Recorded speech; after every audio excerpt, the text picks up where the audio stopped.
want answers? I think I'm entitled. You want answers? I want the truth! You can't handle the truth.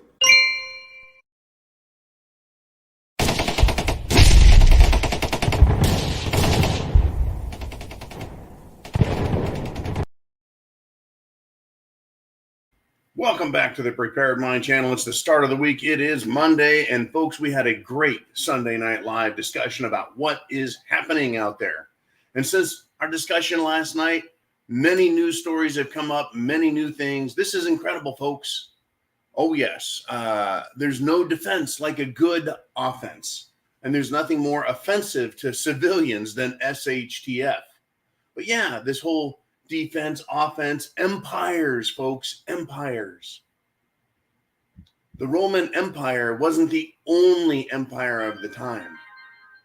The Persian Empire wasn't the only empire existing at that time. Empires rise and fall. They get stronger, they get weaker, they come back, it's crazy. But we've got empires fighting, folks, and within our empires, and this has always been true, as with Persia, as with the Roman Empire, as with the British Empire, and now the Anglo-American West versus the Sino-Russian East. Within empires, there's a struggle to control the direction they go. Now, let's start with this. The Pentagon has come out, part of the Western Empire, and clarified there's no offensive bioweapons at the U.S. Ukraine biological labs. There's no offensive weapons. I thought, that is fantastic. There's no offensive weapons. I went, oh, yes.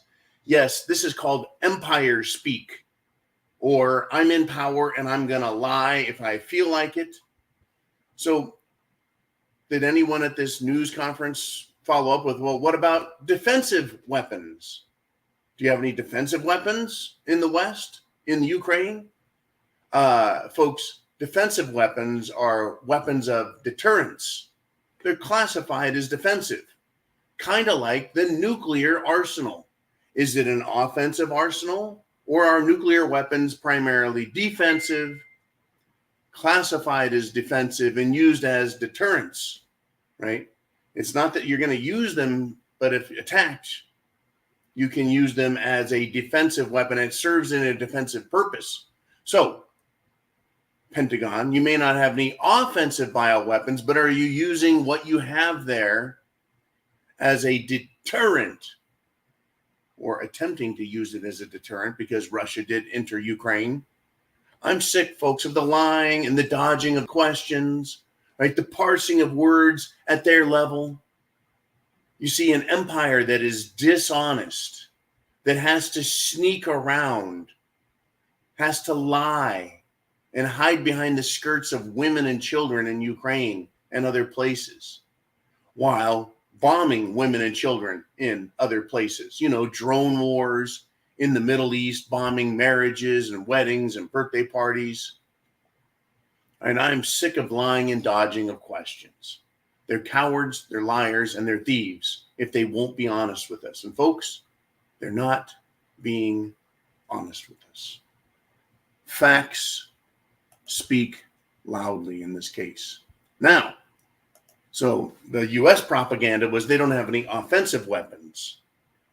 Well, Russian propaganda, and yes, it is propaganda, folks. I don't want anyone thinking I am pro-Russia or pro-Putin. I am pro-freedom. I'm pro-liberty, pro-constitution, pro-United States of America, not pro-U.S. government, unless that U.S. government is pro-United States of America. Understand, there's a distinction between the two. Washington, D.C. is the U.S. government, and all the news filters through Washington, D.C., and Washington, D.C. spreads its agenda, its narrative into the mainstream media to be disseminated to the 50 states, the several states, the free states. If the United States government cared about the United States of America, would they have killed our energy pipeline coming out of Canada? No, they wouldn't have. It would have kept American jobs. It would have instilled and enforced our energy security. It would have cared when our pipeline was hacked. our internal United States of America energy pipeline, a civilian commercial pipeline, was attacked by an outside aggressor, supposedly an outside aggressor. I still think it was CIA. And the US government, Biden, said, that's not a national security issue. We don't give a shit. It's private. You guys deal with your own shit. Propaganda, folks. So Russia has propaganda, you bet. It's just propaganda. Just like the US. They lie, cheat, and steal. But they have their propaganda, and it bears repeating that we should listen to what they're saying to get an understanding of what their agenda, their narrative, what they're believing, what they're pushing for. And this is what they say. In Ukraine, they may be conducting biowar against Donbass using U.S. mosquito drones to spray or target with this drone technology the people there in bio attacks. Now, okay, propaganda, where's your proof? Where's your evidence? Where's your videos? Where's the evidence that people, primarily Russians or ethnic Russians living in what was formerly known as Ukraine, but now Donbass and areas, you got to have evidence. But the fact they're making the accusation shows us that there's a willingness to put their own propaganda out there. There's a willingness to scare their own people. There's a willingness of those scared people to fight back against their perceived enemy, Ukraine and the West. Because, folks, it is the US and Europe versus Russia and China. We're going to get to that in a minute. Understand empire, folks. Empires battle other empires. Now, we were also told there's a law on the books in America. That's right. The United States government has a law that says the United States government can't give weapons, funds, arms, support to the Ukrainian Nazis. That's right, folks. Don't forget, Ukraine has actual Nazis. They have a Nazi battalion in their army called the Azov Battalion. But the Pentagon, as the military wing of the Western Empire, has announced an additional $300 million in aid for Ukraine, which has Nazis. So Russia wants to step up the propaganda to counter the American propaganda, the West propaganda. And so the Pentagon is going to announce an additional aid package, more money, more weapons to support. And then we get this massive bit of news. Russia and China have convened, cemented their alliance, their empire, are going to work together. Right? Empires join empires to fight other empires. It is not just Russia. It is now Russia and China.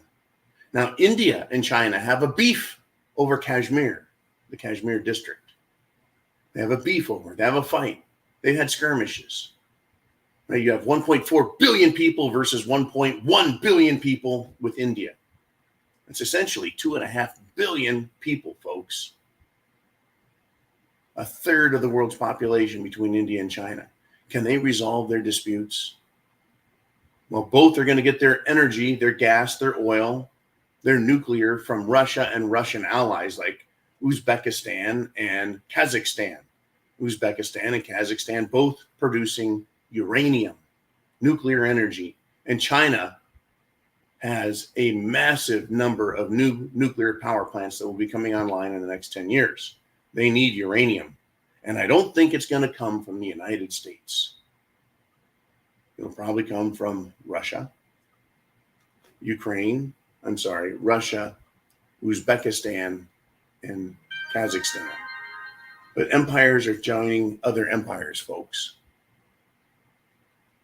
They're solidifying their resolution, their binding agreements among themselves. We have a new Cold War started. Pray it doesn't go hot. Expect there to be more sanctions, hardline divisions. Things have to get as bad as they're ever going to get before they can get any better. And with Biden in the White House, the Democrats in strong control of Washington, D.C., the socialist fascists in Europe working together, of course, with their good buddies in the World Economic Forum and the banking cartels, they are firmly in control of the United States government and the European Union government and the central banks and the International Monetary Fund. Russia and China, suppliers of massive amounts of energy and the world's production of industrial, retail, commercial, automotive, all manner of products. It is, folks, a cold war, an economic war, an energy war, a psychological war. It'll be a banking war. There should be announced a cyber war at some point. It's just that also is a cold and silent war that's going on. Chance favors the prepared mind. The best defense is the prepared mind.